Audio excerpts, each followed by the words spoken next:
Hey guys, in this video I'm going to show you how to insert a image into Looker Studio. If you find this video helpful, please consider to like this video and subscribe to my channel. In saying that, let's just jump straight into the video. Okay, so step number one is go to Looker Studio and then open an existing report or create a new blank report. Then from here we need to insert the image. So click onto the insert button, insert tab at the top of the page here.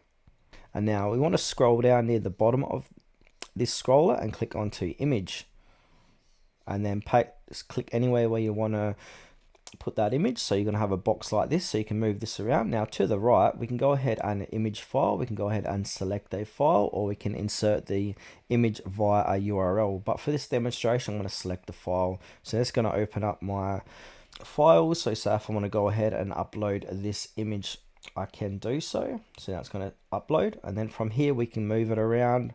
We can make it smaller, larger.